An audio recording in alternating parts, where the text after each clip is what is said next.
기아 EV3를 보면 준중형 플랫폼, 아까 말씀드렸던 K3 플랫폼에서 상당히 많은 부분을 가져왔어요. 어떤 부분은 퇴역기관처럼 내연기관 흔적이. 네, 안녕하세요. 모카 김한영입니다. 최근 자동차 플랫폼에 대한 관심들이 늘어나고 있는 것 같습니다. 네, 그래서 이것에 대해서 저도 간단히 정리해 보도록 하겠습니다.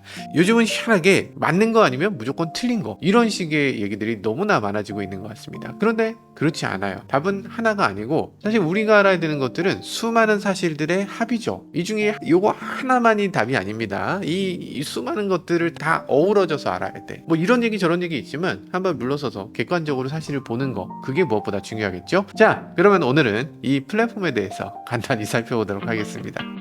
우선 뭐 이런 얘기를 하게 될 줄 몰랐네. 플랫폼 뭡니까? 우리가 현대적으로 플랫폼이다 하고 얘기하면 제일 먼저 떠오르는 거, 뭐 여러 가지 있겠지만 제일 중요한 건 포르쉐 박사가 한 일이겠죠. 포르쉐 박사가 폭스바겐 비트를 만든 거 알고 계실 겁니다. 폭스바겐 창업자 누구예요? 창업자 몰라? 아돌프 히틀러. 그 히틀러가 이 차를 만들려고 하면서 그때 당시 최고의 기술자를 찾아갔는데 그 기술자 이름이 뭡니까? 네, 페르디난트 포르쉐죠. 포르쉐 박사에게 요구한 건 그거였어요. 4인 가족이 즐겁게 탈 수 있고 고장이 없고 정비하기 편하고 그리고 대량 생산이 가능할 것, 그리고 가격은 저렴할 것, 요즘 돈으로 1,000만 원 이하에 살 수 있는 자동차, 그런 걸 만들라는 거였죠. 사실 쉽지 않은 일이었습니다. 왜냐면 그때까지 자동차라는 건 부자들의 전유물이었으니까. 근데 그 천재 개발자 포르쉐 박사는 결국에는 해냅니다. 1,000만 원은 아니고 조금 올라갔지만 어쨌든 이 국민차라는 걸 만드는데 성공해요. 그래서 국민 자동차, 독일어로 폭스바겐이라는 자동차를 만들게 되죠. 이게 폭스바겐이고요. 요거의 타입 2라고 해서 이 버스도 만듭니다. 요것도 폭스바겐이에요. 이름이 따로 있는 게 아니고 요즘 들어서는 폭스바겐 비틀이라든가 마이크로 버스라든가 뭐 이런 표현을 쓰지만, 그거는 나중에 미국에 갔을 때 미국인들이 만든 이름이고 실제로는 차 이름은 그냥 폭스바겐이었습니다. 타입 1, 타입 2. 그래서 전쟁이 끝나고 어떻게 했습니까? 전쟁이 끝나고서 포르쉐 박사가 차를 만들죠. 자기 이름을 따서 차를 만드는데 그 차 이름이 포르쉐 356이었습니다. 그 차를 어떻게 만들었을까? 자기가 한번 설계한 그 완벽한 설계를 재활용하죠. 그래서 폭스바겐의 자동차 차대를 그대로 가져다가 포르쉐를 만들어요. 이것이 거의 첫 번째의 플랫폼 공유의 개념 아니었을까? 만약에 다른 자동차를 이렇게 했으면 욕 바가지로 먹었겠죠? 최근 들어서도 뭐 같은 차를 가지고서 이름을 바꿔서 만든 차들이 너무 많은데 이따가 말씀드릴게요. 여튼 자동차 하나를 가지고 두 개의 차로 만든다면, 그리고 그걸 비싸게 판다면 당연히 욕을 먹을 텐데, 비틀 요렇고 포르쉐 356은 이렇습니다. 겉보기엔 굉장히 비슷하죠. 근데 둘 다 엄청난 호평을 받았어요. 비틀은 엄청 저렴하고 내구성이 좋아서 호평, 포르쉐 356은 그 비틀 자체로 엄청나게 잘 달리게 만들어서 호평을 받았습니다. 같은 차지만 전혀 달랐고 오히려 더 많은 사람들을 기쁘게 해주는 결과를 낳게 됐죠. 그래서 그때 당시는 뭐 이게 플랫폼입니다 뭐 이런 표현을 쓰지도 않았지만, 이 플랫폼 공유라는 게 이렇게 좋은 사례가 될 수 있다, 이런 뜻에서 요즘도 가장 잘 언급되는 사례이기도 합니다. 근데 플랫폼이다 이렇게 얘기하니까 많이들 헷갈리시는 것 같은데, 사실 플랫폼이란 말은 우리나라 말로 하면 틀, 골격 이런 겁니다. 그러니까 같은 틀, 같은 골격으로 다른 차를 만들었네, 그런 겁니다. 자동차 플랫폼 이런 것들은 아주 명시적으로 딱 정해져 있어요. 자동차 제조에서 기본 구조, 부품을 공유하는 설계 및 제조의 기반, 이런 것들을 말하는 겁니다. 전통적으로 플랫폼이라는 건 파워트레인, 서스펜션, 셰시 이런 것들, 이런 주요한 하드웨어 요소들을 말하는 거예요. 이 하나의 플랫폼을 여러 차들이 공유를 해서 이 생산할 때 효율성을 더 높이고 개발비를 절감하는 거, 그게 목적인 겁니다. 그런데 이때는 플랫폼이라는 말에 그렇게 집중하지 않았었거든요. 그러면 우리가 언제부터 플랫폼이라는 말에 이렇게 집중하게 된 건가? 다들 생각의 차이는 좀 있으시겠지만 가장 크게 대박을 터뜨린 건 역시 폭스바겐입니다. 모듈러 플랫폼, 전륜구동 MQB 아니면 후륜구동 MLB 이런 것들을 도입하기도 했죠. 이 폭스바겐을 생각해보면 이렇게 해야 되는 게 당연하기도 합니다. 왜냐면 폭스바겐 그룹 안에 폭스바겐 있죠, 아우디 있죠, 포르쉐 있죠, 람보르기니 있죠, 벤틀리 있죠, 그리고 세아트 있어요, 스코다 있죠, 요즘은 리막도 살짝 얹혀져 있죠. 그러면 지금 승용차 브랜드만 해도 8개 9개야 상용차 빼고도. 그러니까 승용차만 해도 100개 넘는 차가 나옵니다. 플랫폼을 공유하지 않으면 이걸 다 각각 만들어야 되는 거예요. 이 폭스바겐 그룹에서 이 각각 만들어야 되는 차들이 너무 많았습니다. 람보르기니, 뭐 무르시엘라고니, 뭐 가야르도니 이런 차들 보면 뭐 한 번 주행하고 나면 정비 받아야 된다 뭐 이런 얘기 하잖아요. 고장이 너무 많다. 벤틀리 같은 경우는 길 가다 선다 뭐 이런 얘기 많았어요. 그런 것들을 도대체 어떻게 막을까? 이것들을 일일이 다 개발해서 이 문제가 없도록 해결하는 건 비용이 너무 많이 드는 일이잖아요. 그러니까 결국에는 통합해야 되는데 이 통합하는 게 쉽지가 않았습니다. 왜냐면 딱 봐도 폭스바겐 페이톤하고 벤틀리는 너무 다르잖아. 람보르기니 스포츠카하고 골프하고 어떻게 같아요? 전혀 다르잖아. 그러니까 이 전통적인 플랫폼을 가지고 차체를 공유하는 거 요걸로는 안 된다. 그래서 플랫폼이라는 게 단순하게 휠 베이스를 늘리고 줄이고 이러는 것에 그치는 게 아니라 플랫폼의 각 부분을 모듈로 떼내서 레고 블럭을 바꿔 끼우듯이 척척 이렇게 끼울 수 있다. 그래서 다양한 브랜드와 모델에 이 동일한 기본 구조를 적용해서 비용 절감, 효율을 추구하겠다라고 한 게 폭스바겐의 주장이었습니다. 그 결과 어땠을까? 사람들이 와 하면서 열광합니다. 요거 좀 이상하게 느껴지지 않으세요? 이상하죠. 우리가 플랫폼 공유라는 거 처음 만난 게 뭐였어요? 처음 눈에 띈 거. 사실 그전에도 플랫폼 공유는 원래 있었지만 와이씨 플랫폼을 공유했구만 하면서 시장을 뒤흔든 사건이 있었습니다. 뭐냐면 소나타와 마르샤. 마르샤란 이름을 모르실까? 마르샤 아세요? 처음에 마르샤 잘 나갔습니다. 그랜저 되게 비싸. 소나타 중간급이야. 그럼 그 중간에 약간 프리미엄의 중형차를 하나 만들자. 중간급을 하나 더 만들자. 요렇게 얘기가 나왔던 거고 그걸 가리켜서 마르샤라고 해서 팔았습니다. 겉보기에는 상당히 다르죠? 근데 잘 보면 똑같아. 이 차체 아래를 보면 완전히 똑같다. 이러면서 욕했습니다. 그러면서 차가 완전히 망했어. 단종됐습니다. 아슬란 처음 나왔을 때 마르샤의 후속이라고 얘기하면 현대차에서 발칵 뒤집혔습니다. 기자님 왜 마르샤란 말을 거기다 쓰고 그러세요? 어쨌든 우리가 플랫폼 공유의 기억은 그런 느낌입니다. 그리고 그랜저 XG라는 차가 처음 나왔죠. XG 나올 때 어땠습니까? EF 소나타 차체로 만들었다. 야 그랜저가 어떻게 소나타 차체로 만드냐? 이러면서 엄청 욕했죠. 그때 당시 그랜저 XG가 소나타에 비해서 딱 50mm 길었어요. 휠베이스가 딱 50mm 차이, 5cm 요만큼 차이 났습니다. 차체도 그렇고 디자인도 그렇고 이 뭐야 이게 그냥 소나타잖아. 그래서 엄청 욕하는 사람이 많았죠. 그래도 그때는 IMF라서 그랜저가 이렇게 저렴해? 라면서 불티난 듯 팔리기도 했습니다. 그때 XG가 상당히 인기를 끌면서 이 MPV에도 XG를 붙여보자 해서 나온 게 트라제 XG. 잘 팔렸죠? 네, 잘 팔렸습니다. 근데 여기 LPG까지 넣어가지고 엄청 많이 팔리는 바람에 나중에 품질 문제로 아주 골머리를 썩게 되죠. 차체에 막 녹이 쓸고 뭐 구멍이 뚫리고 뭐 난리였습니다. 자 어쨌든 지금 이 차들이 그럼 다 어디서 유래된 겁니까? 기본차가 소나타였어요. 소나타 4세대. 그래서 Y4라고 불리는 플랫폼이었습니다. 말하자면 그게 플랫폼 이름이었어요. Y4라고 했잖아요. 그럼 Y1, 2, 3, 4 다 있겠네. 당연히 있습니다. 그래서 Y4 차체로 만든 그랜저다 라고 했던 건데 지금 생각해보면 그게 플랫폼인 거지. 자 그럼 처음에 Y라는 이름의 자동차는 뭐였다? 스텔라였습니다. 현대가 처음으로 이 포드 플랫폼으로 만든 자동차. 후륜구동이었고 전면 디자인에 보면 그 포드 특유의 그런 헤드램프랑 그릴이 그대로 있어요. 이건 딱 포드네 이런 느낌입니다. 이게 Y카의 시작이었습니다. 이 스텔라에서 그대로 이름만 바꾼 게 소나타. 역시 후륜구동이었고 그 포드 플랫폼에서 나중에 미쓰비시 갤랑 플랫폼으로 바꾸게 됩니다. 이게 두 번째 소나타 Y2였어요. 그때 Y2 나올 때 조금 기억나는 게 Y2카가 나옵니다 이러면서 신문에 막 대대적으로 광고를 하기도 했어요. 그때 당시 이 소나타 베이스로 똑같이 만들었던 차가 가그랜저.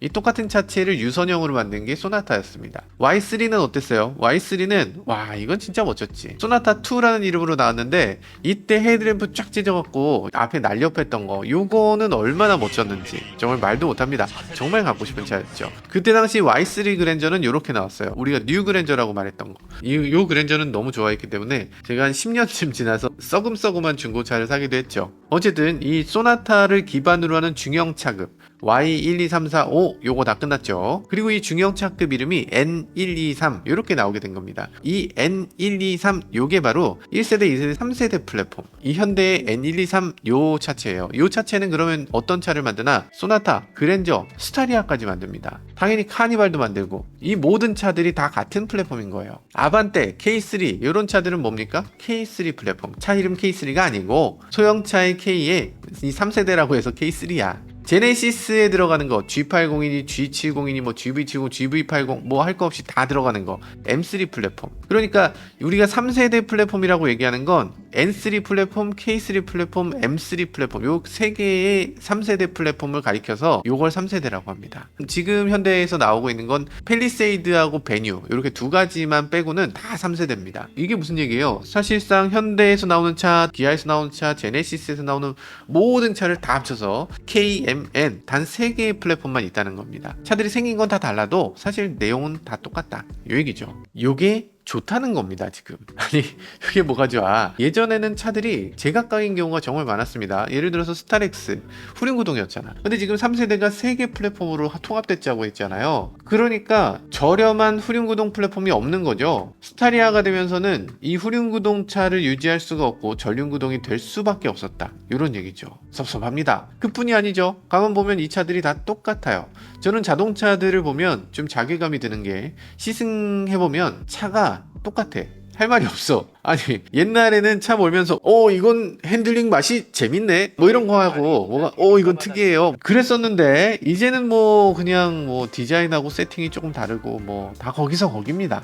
왜냐하면 플랫폼이 같은데 사실상 차가 같은 차예요. 같은 차에 이렇게 디자인만 바꾸는 건데 옛날에 우리가 얘기했었잖아요. 그 차는 껍데기만 바꿔서 신차라고 내놨다. 이게 뭐냐? 이렇게 우리가 분노하지 않았나? 그런 거예요. 제가 자동차 리뷰할 때 왜 디자인하고 실내 리뷰에 이렇게 시간을 많이 할애하나요? 왜 주행 감각은 얘기를 안 해요? 하시는 분들이 계시던데 요즘 차들이 원래 그래요. 이 장점도 그다지 없고 단점도 그다지 없는 게 일반적으로 돼 있다. 그냥 상향 평준 돼 있긴 한데 그만큼 차들이 무던하다. 스포츠카라고 하는 것도 이게 뭐 스포츠카야 뭐 이런 차들이 대부분입니다. 그냥 밋밋해. 인테리어 얘기할 때도 사실 그렇죠. 인테리어도 사실 플랫폼입니다. 디스플레이 같은 거 12.3인치, 12.3인치 맨날 똑같아. 뭐 10.25, 10.25 파노라믹 디스플레이 뭐 이렇게 돼 있어요. 뭐 전환식 공조기에 있어요. 어떻고 뭐 지겨우시죠? 근데 저도 지겨워. 그게 인포테인먼트 플랫폼이라서 다 똑같다고 하는 거예요. 공조장치도 공조장치 플랫폼입니다. 그래서 공조장치가 다 똑같아. 뭐 에어컨이 특별히 다른 차가 별로 없어. 그냥 어차피 똑같은 건데. 자, 그럼 플랫폼이라는 게 뭐라고 했습니까? 동일한 구조, 비용 절감, 효율성을 추구한다고 했잖아요. 그러니까 다시 말하면 원가 절감이란 얘기죠. 이 효율성이라는 건 또 뭐예요? 공장에서 요 차만 만드는 게 아니고 딴 차도 섞어서 만들 수 있게. 그리고 이 공장에서 만들던 거 갑자기 미국으로 가야 되겠네. 이거 산타페 그냥 미국에서 만들자. 그럼 미국 공장에서 산타페 그냥 생산 개시할 수 있는 거. 요렇게 여기저기서 돌아다니면서 생산할 수 있도록 하는 요런 효율성, 요런 것들을 할 수 있도록 하는 게 플랫폼입니다. 소비자 입장에서 이거 좋은 겁니까? 나쁜 겁니까? 나쁜 거죠. 나쁜 거야. 차가 똑같다니까. 아니 사람마다 다 맞춰서 정장을 다 따로 만들어주면 좋은 거지. 근데 그걸 기성복으로 다 똑같은 옷에 여기 데코레이션 좀 다르게 했으니까 좀 다른 거예요. 이렇게 하면 그게 좋은 거예요? 그거 누가 좋아? 주주한테 좋긴 하죠. 네, 주주한테 좋습니다. 여러분들이 주주일 수 있잖아요. 여러분들한테 좋습니다. 플랫폼을 언제 얘기하느냐? 이게 중요합니다. 플랫폼은 자동차 연구원들이 나 지금 새로운 플랫폼을 요게 아니에요. 플랫폼을 얘기하는 건 주로 현대기아 CEO 인베스터 데이에서 발표합니다. 인베스터 릴레이션이라고 해서 IR을 할 때 발표하는 거예요. 우리 돈 많이 벌 거예요. 우리 플랫폼 통합해서요 이제 돈 많이 안 쓰고 많은 사람들한테 다른 차인 것처럼 이렇게 다르게 해서 돈 많이 남길 거예요. 마진 좋아 이렇게 발표하는 거예요. 그러면 주주들이 일 잘하고 있구만 다음에 돈 많이 벌겠네 주식 더 사고 주가 높여주고 이렇게 되는 거죠. 그러니까 원가가 적게 들어가는 거 이거 소비자가 뭐 좋아할 일인가? 투자자들이 좋은 거고 회사가 좋은 겁니다. 우리가 말하는 건 소형차에는 소형차에 딱 맞게 만들어서 더 최적화하고 더 가볍게 하고 그러는 거잖아요. SUV는 더 SUV답게. 지금은 다 차들이 엇비슷해지고 거기 조금의 변화밖에 줄 수 없다. 자, 그 플랫폼화 되는 것의 단점만 말한 것 같은데 물론 장점도 있습니다. 일단 차값을 낮출 수 있잖아. 그러니까 소비자들도 싸게 사니까 좋은 거죠. 예전에 그런 거 있었잖아요. 수입이 남으면 틀림없이 가격을 낮출 겁니다. 낮추려나? 지금 현대차 마진이 10% 넘는다며. 기아는 뭐 12%? 뭐 세계 최고라던데 차값을 한 5%나 깎아주려나? 이 정도면은 뭐 마진조와 팀쿡시보다 더 좋은 거 아니야? 여튼 플랫폼 공유하면 가격을 많이 올리지 않아도 된다. 뭐 이런 것들은 장점이라고 할 수 있죠. 올라갔어? 그것뿐은 아닙니다. 플랫폼을 공유했다 그러면 기술 혁신을 하는데 도움이 되죠. 기존 같으면은 뭐 차마다 다 다르니까 뭔가 새로운 것들을 도입하는 게 쉽지 않습니다. 물량이 안 되는데 거기다가만 설치하기 위해서 뭐 새로운 걸 개발을 해? 안 되잖아요. 품질 관리, 같은 플랫폼을 사용하면 공통 부품을 사용할 수 있으니까 대량 생산이 가능해지고 부품의 품질도 일정하게 유지할 수가 있게 되죠. 플랫폼 공유는 여러 가지로 장점이 많아요. 근데 단점도 있습니다. 어지간한 리콜을 하면 보통 예전 같으면 뭐 10,000대 리콜, 뭐 20,000대 리콜 이랬는데 요즘은 보통 10만 대, 20만 대, 많으면 뭐 몇백만 대까지도 리콜하는 경우가 있습니다. 이 얘기는 뭔가? 부품을 공유하는 게 장점도 있지만 단점도 있다. 부품 하나가 잘못되면 그 차들의 부품을 다 바꿔야 돼. 문제가 생기면 그 파급이 어마어마하게 멀리 퍼져나가는 게 플랫폼 공유의 단점이라고 할 수 있습니다. 재작년에 부품 대란도 있었죠. 부품 하나가 없는데 현대차 전체에서 차를 생산 못해. 그전 같으면 그 부품 사용하는 차만 생산을 못하는데 이제는 부품 하나 없으면 차 전체를 생산 못하는 그런 시대가 된 겁니다. 어차피 다 똑같은 차니까. 플랫폼 하면 빼놓지 않고 얘기할 수밖에 없는 브랜드가 있습니다. 폭스바겐. 폭스바겐이 MQB, MLB를 통해서 많은 주주들의 응원을 받기도 하고 와 진짜 현명하다 저렇게 해야 되는구나 라고 이 방향성을 제시하기도 했고 이렇게 해서 대박이 났다고 말씀드렸잖아요. 생각해보면 이렇게 생겼습니다. 골프, 티구안, 아우디 A3 이런 차들이 MQB예요. MQB가 뭐의 약자예요? 모듈러 퀴어 바우카우스텐. 뭐 아실 필요 없고요. 폭스바겐 투아렉, 아우디 A4, A6, Q5, Q7 이런 차들은 다 후륜구동이죠. 이런 차들은 MLB라고 합니다. 모듈러 롱기튜디널 바우카스텐 이렇게 말해요. 이건 뭐 그럴 수 있어. 이건 그렇다 치는데 람보르기니 우루스가 MLB 에보라고 되어 있습니다. 아니 MLB야? 지금 이상하죠? A4하고 람보르기니 우라칸 이 두 차가 같아? 이 차가 같아. 이게 사실 이 폭스바겐 그룹 입장에선 람보르기니가 골칫덩이긴 했습니다. 람보르기니는 수익이 나지 않는 브랜드예요.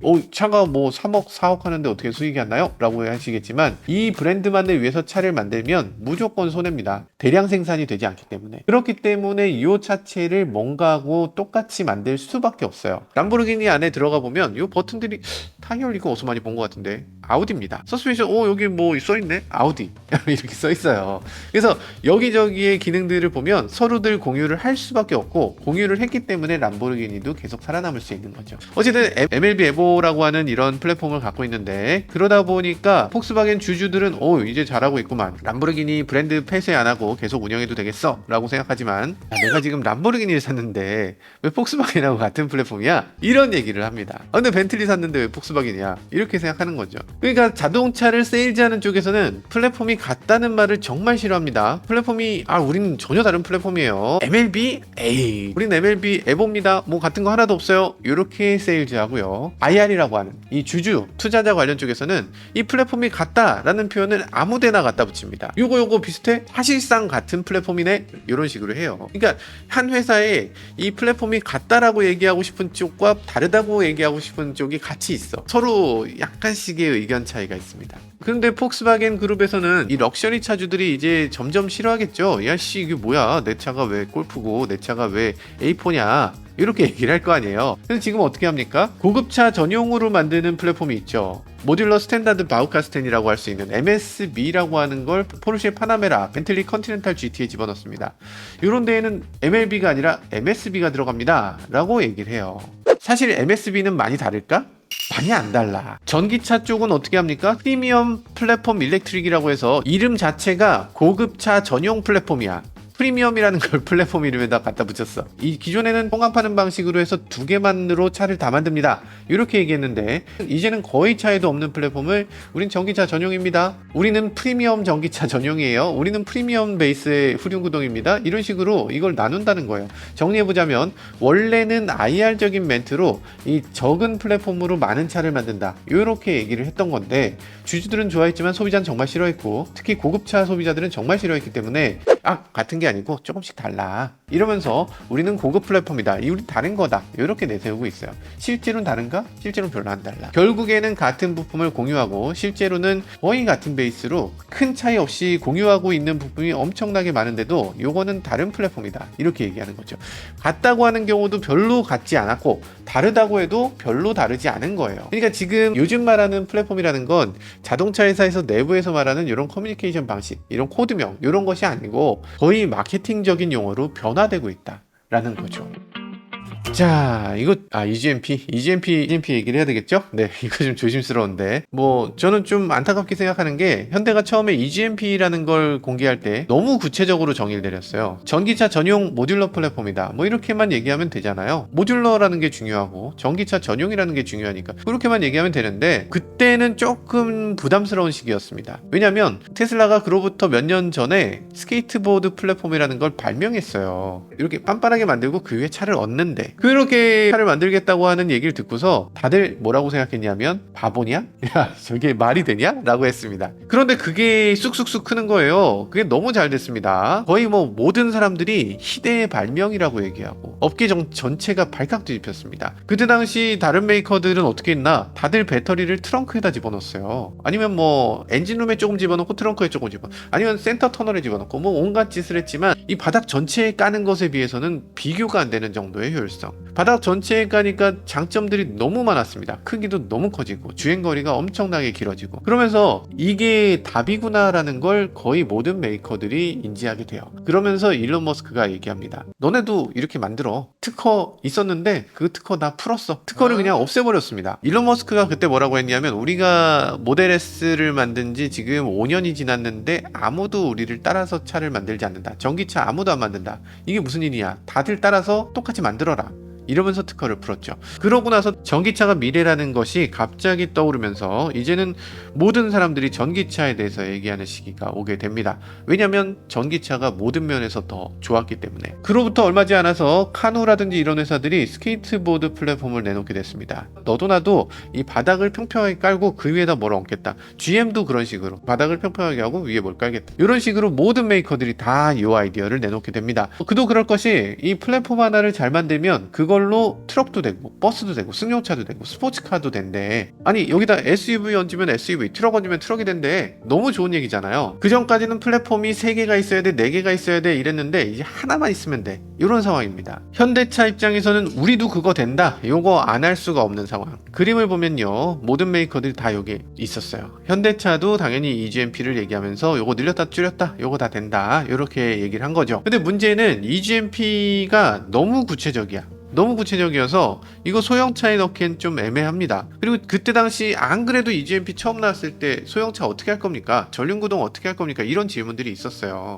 그때 아이디어들 중에서는 앞뒤를 바꾸면 된다는 얘기도 있었습니다. 이거 뒤집으면 돼요. 소형차는 뒤쪽에 있는 여러 가지 부품을 넣기 어려우니까 이걸 뒤집어서 앞쪽에 장착하면 되지 않겠어요? 이런 식의 아이디어들이 있기도 있었어요. 근데 실제로 EGMP는 굉장히 구체적이고 배터리를 지금 77kWh 배터리를 넣었는데도 휠베이스가 3m 가잖아요. 그렇다는 거는 배터리가 그렇게 조밀하지 않다는 거지. 여러 가지 면에서 소형차에 넣을 때 그다지 맞지 않는 그런 문제가 있습니다. 그리고 소형차에 넣기에는 가격도 비싸요. 그때 당시 알버트 비어만이 인터뷰를 합니다. 이제 EGMP가 나오는데 기존 전륜구동 기반 내연기관 개조 전기차 이게 너무 좋기 때문에 그걸 중단하지 않고 함께 개발할 거다. 이렇게 얘기했어요.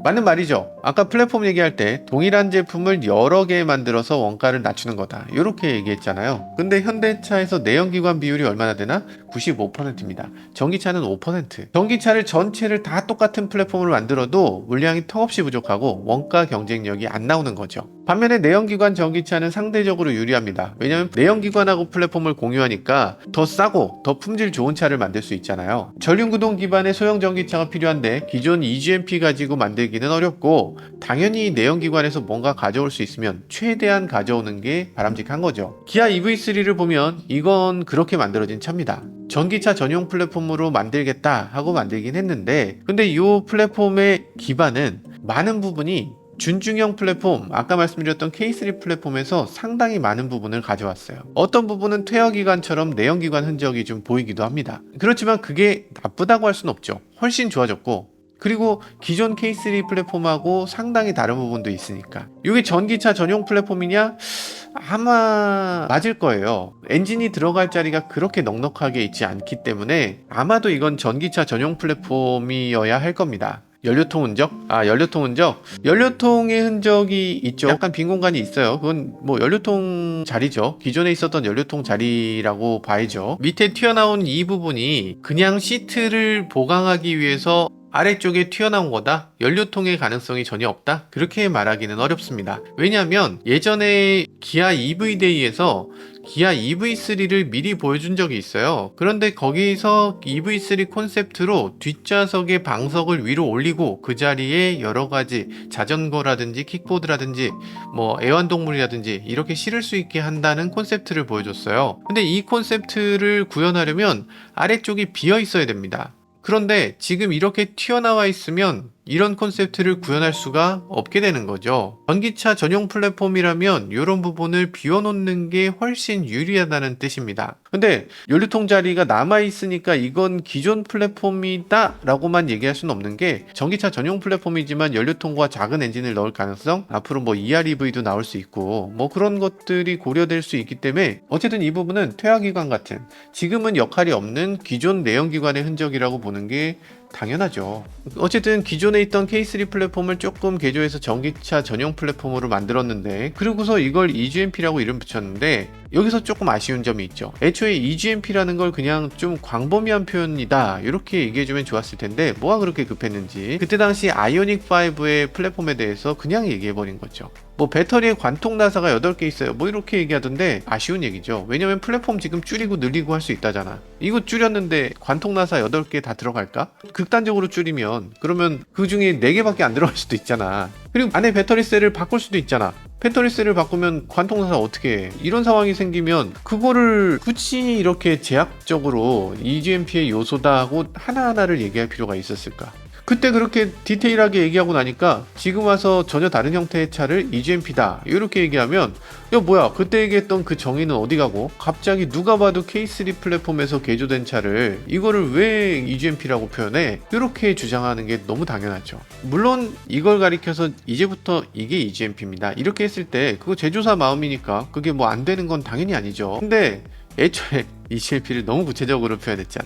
너무 작은 집합으로 만들어놔서 거기서 그냥 너무 쉽게 벗어나 버리는 겁니다. 기술적으로 봤을 때는 말이 안 된다 이런 얘기가 나오는 거고 근데 마케팅적으로 봤을 때 그거는 붙이는 사람 마음인데 왜 뭐 어떠냐 이렇게 얘기해도 그게 또 말이 되는 거죠. 지금 현대와 기아의 관계에서도 이런 문제가 나옵니다. 왜냐하면 엄연히 다른 회사거든. 우리는 현대기아가 같은 회사로 느끼지만 현대기아 회사 다니는 사람 입장에서는 엄연히 다른 회사입니다. 특히 국내 영업본부는 이건 서로 총칼만 안 들었지 사실상 적대적 관계. 그러니까 기아가 EV3를 EGMP로 하겠다 이렇게 얘기했을 때 아마 현대기아 그룹 입장에서는 이걸 승인을 내줘야 되나? 뭐 이런 느낌이 들었을 텐데 그때 당시에는 전기차 캐즈입니다. 와 이대로 빛도 못 보고 이거 개발한 차 망하는 거 아닙니까? 이런 식으로 나오게 되니까 그러면 마케팅이 필요하다니까 뭐 해주자 이러면서 승인을 내주지 않았을까. 그래서 처음에는 기아에서 EV3를 EGMP라고 했을 때 그때 전기차 분위기 되게 나빴잖아요. 그러니까 현대 입장에서는 뭐 그래 뭐 그렇게 얘기할 수도 있겠지 싶었을 텐데 지금 현대차 입장에선 기분이 좀 나쁩니다. 왜냐면 8월에 현대 캐스퍼 EV 1500대 팔렸거든요. 기아 EV3는 4000대 팔렸습니다. 엄청나게 팔려나가는 느낌이 들죠. 9월에는 캐스퍼가 많이 늘어서 비슷한 수준이 했지만 어쨌든 현대 입장에서는 야 뭐야 캐스퍼는 지금 EGMP 아니어서 안 팔리는 것 같은데 EV3는 EGMP라고 하면서 그 덕분에 잘 팔리는 것 같잖아. EV3가 있는 위치보다 더 위급의 차로 느껴지잖아. 심지어 현대 입장에서는 아이오닉5, 아이오닉6 요즘 판매가 좀 주춤한데 야 요것도 혹시 영향을 받는 거 아닌가? 이런 느낌이 드는 거예요. 뭐야 저 EV3는 쟤는 순혈 EGMP도 아닌데 우리 순혈 진짜 EGMP의 쉐어를 깎아먹어? 이거 뭐야 그룹사 전체로 봤을 때도 손해 아니야? 이런 느낌이 왜 없겠어요. 너무 디테일인가? 자 그럼 EV3는 EGMP냐? 그룹사에서 그렇게 하기로 했으니까 EGMP 맞죠? 그렇게 말할 수밖에 없죠. 근데 소비자 입장에서는 조금 혼동이 되죠. 기존 EGMP하고 비교해서 이 플랫폼 이름을 어떻게 표현해야 되나 요거는 고민될 거 아니에요. EGMP라는 표현 조금 더 넓히고 거기 수식을 더 붙여서 전륜 EGMP, 후륜 EGMP 뭐 이렇게 붙여서 말한다거나 뭐 이런 식의 좀 정리가 필요할 것 같긴 하죠.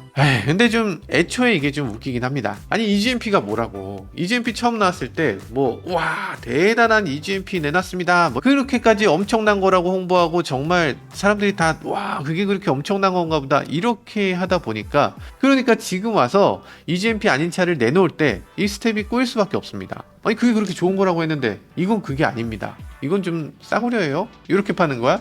안 되잖아요. 그러니까 EGMP라고 해서 정말 엄청나게 좋은가? 대단히 좋은 건가요? 제가 뭐 무식해서 그런지 모르겠는데 EGMP가 뭐 좋긴 좋은데 뭐 그렇게까지 좋다는 건 잘 모르겠어요. 전기차 전용 플랫폼의 장점이 뭐 있습니까? 이 내연기관에서 기본적으로 갖춰야 될 거, 엔진을 기반으로 하는 여러 가지 장치들을 빼버릴 수 있죠. 그러니까 실내가 굉장히 넓어질 수 있어야 되고, 그리고 차는 굉장히 가벼워져야 되고, 앞부분도 엔진이 없으니까 좀 납작해지고, 디자인 자유도가 높아지고, 이런 게 있어야 되잖아요. 근데 지금 그런가? 안 그렇잖아요. 아이오닉 6 앞에 봐, 이렇게 뿔룩하잖아. 여기 앞부분에 부품들이 없어야지. 이거 내려놔야죠. 이 쑥쑥 내려놔야지. 전기차 전용 플랫폼이면 납작해야지. 아이오닉 6 앞부분, 테슬라 모델 3 앞부분, 어휴 뭐예요, 이렇게 돼야지. 나만 그렇게 생각하나? 개조 전기차라고 말하는 코나 EV, 그리고 전용 전기차 EGMP라고 말하는 아이오닉 6. 아이오닉 6가 그러면 개조 전기차 코나 EV보다 더 월등한가? 물론 뭐 디테일을 얘기하면 아이오닉 6 배터리가 더 많아요. 기능도 더 많습니다. 여기는 HUD도 있잖아요. 여기 뭐가 있잖아요. 이렇게 디테일로 가면은 한도 끝도 없겠죠. 어쨌든 EGMP는 뭐 좋은 건 맞는데 정말 엄청나게 좋으냐, 획기적인 느낌이냐 라고 하면 잘 모르겠습니다. 근데 요거 말 조심해야 되죠. 제조사 입장에서는 새로운 플랫폼을 만들 때 비용 어마어마하게 쓰는 겁니다. 현대차가 1년에 개발비가 7조가 들어간다고 하는데, 아마 EGMP 만드는데 정확한 금액은 모르겠지만 몇 조는 들어갔다고 봐야 되겠죠. 야, 이거 조금 말 잘못하면 몇 조 날렸다, 이런 얘기 듣는 거죠. 근데 소비자 입장에서는 그런 사정까지 봐줄 이유가 있나?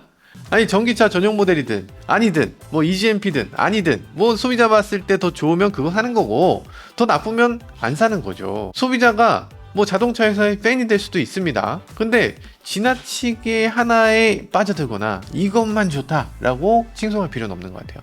EGMP 뭐 좋은 점도 있는데 나쁜 점도 있다, 뭐 이 정도 생각해야지 소비자지. 그거에 대해서 뭐 구체적으로 뭐 얘기해서 이게 EGMP가 짱입니다 이렇게 나서서 얘기할 이유가 뭐가 있어. 그냥 EGMP 그냥 그런 플랫폼이 있는 거예요. 소형차에 그거 아닌 다른 플랫폼이 들어왔다, 더 가볍고 더 작고 배터리 더 많이 싣고 더 멀리 가네, 그러면 뭐 그거 좋구만 이렇게 생각하는 정도.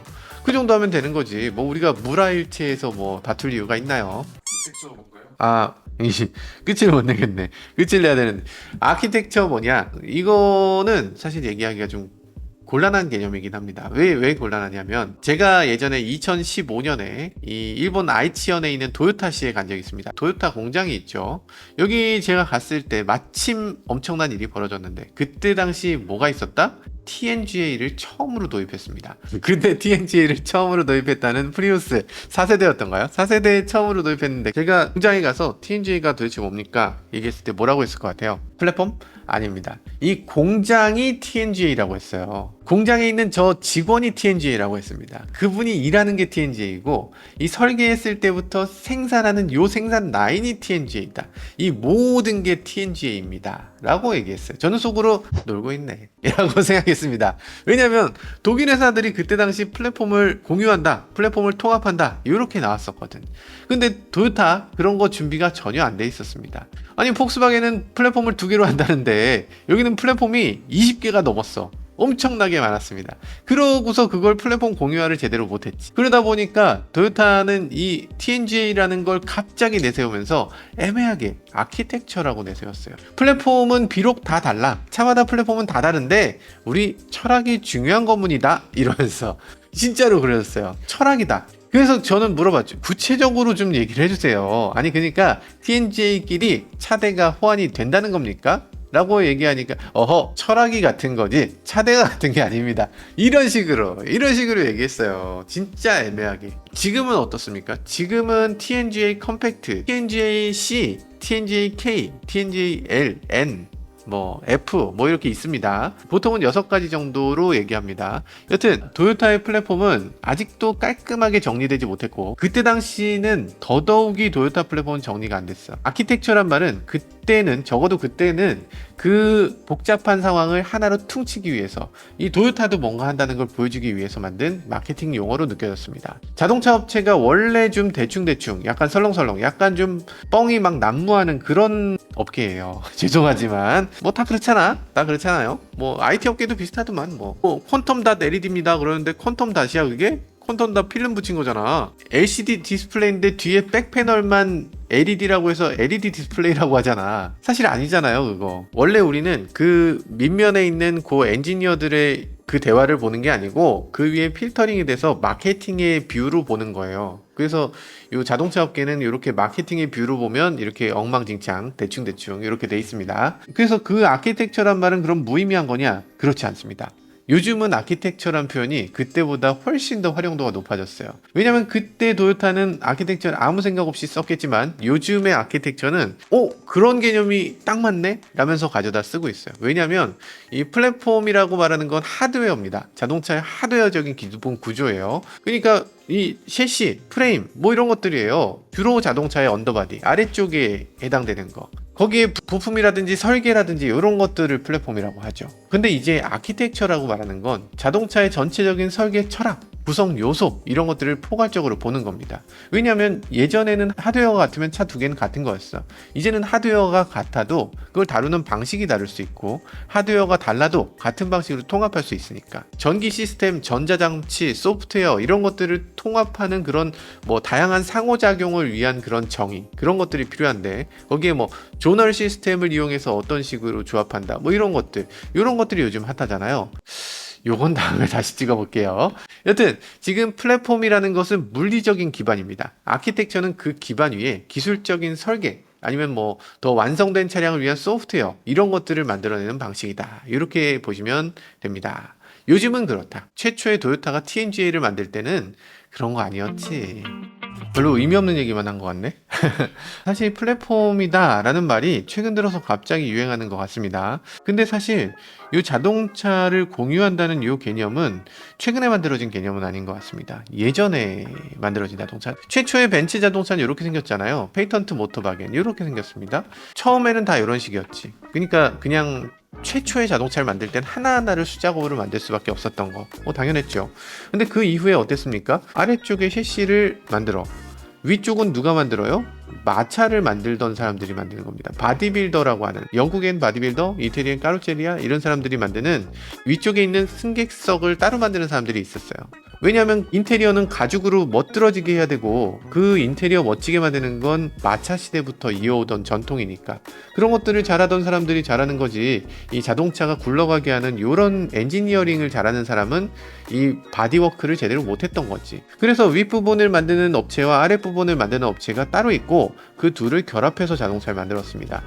차는 달라도 그 아래쪽은 상당히 많은 차들이 같았어요. 그러니까 이게 진짜 원초적으로 플랫폼이라는 개념이었죠. 그래서 그때 당시에 이 아랫부분을 셰시라고 하고 이 윗부분을 바디라고 했습니다. 그러다 보니까 이 플랫폼이라고 하는 것은 이 셰시 쪽이에요. 언더바디 쪽. 이 윗부분은 플랫폼에 들어가지 않습니다. 어쨌든 이 셰시라는 이 부분을 모든 차가 돌렸을 수 있고 이 바디는 어느 정도 자동차의 이름을 나누는 개념. 바디만 바꿨을 때 뭐 트럭으로도 만들고 세단으로도 만들고 버스로도 만드는 거 이런 게 뭐 새로울 것도 없고 원래부터 있던 개념입니다.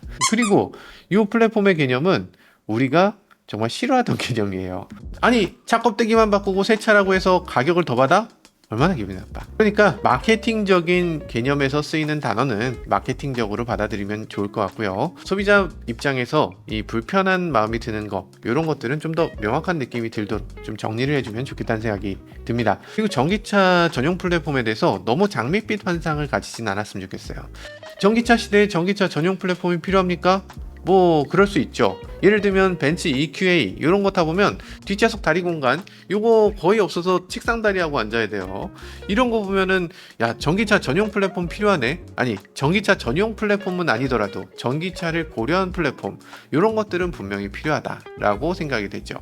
그런 것들 EGMP라는 이름에 국한될 게 아니라 더 다양한 형태로 만들어줄 필요가 있어 보입니다. 자율주행 플랫폼이라든지 기타 등등의 더욱더 많은 플랫폼이 등장할 텐데 사소하게 여기 어디에 뭐가 들어가고 어디에 뭐가 안 들어간다 이런 것들보다는 더 나은 플랫폼을 만들어주면 좋겠다 이런 생각이 들고요. 자동차 플랫폼이라는 게 단순하게 부품을 공유한다 단순하게 정말 물리적으로 그냥 저게 같다 이렇게 생각할 것이 아니라 미래 모빌리티를 만들기 위한 핵심 요소로서 어떻게 하면 더 효율적으로 자동차를 만들고 더 나은 자동차를 만들기 위한 방법은 무엇인가, 이런 것들을 고민하는 그런 플랫폼들이 나와주면 좋겠다는 생각이 듭니다. 플랫폼 기술에 대해서 관심들이 많이 생긴 것 같은데 앞으로 이 관심이 식지 않고 계속 더 많은 것들을 요구해서 더 새롭고 더 다채로운 차들이 만들어지기를 기대해 봅니다. 지금까지 저는 모카 김한용이었습니다. 감사합니다. 지금 플랫폼에 대해서 계속 요구를 하다 보면 그러면 차들이 결국에는 똑같아질 거잖아요. 아니 왜 이 차는 EGMP가 아닙니까? 이 차도 EGMP로 만들어주세요. EGMP 아니면 우리 안 사요. 이렇게 얘기하면 결국엔 차들은 다 똑같아질 텐데 우리가 바라는 게 그건가요? 그건 아니잖아.